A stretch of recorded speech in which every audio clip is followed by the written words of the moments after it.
is how to reply to a specific group message on Instagram.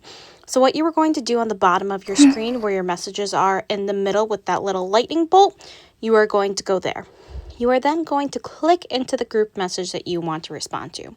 So if I want to respond to a particular person in the group message, what I'm going to do is press and hold on the message I want to respond to, and you can see different options are going to come up. So reply, forward, pin, translate. So I'm going to click on reply, and this will directly reply to the message that I am needing to reply to in this group message.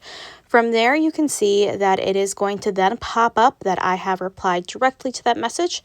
So that person will then get a notification that I replied directly to their message within the group.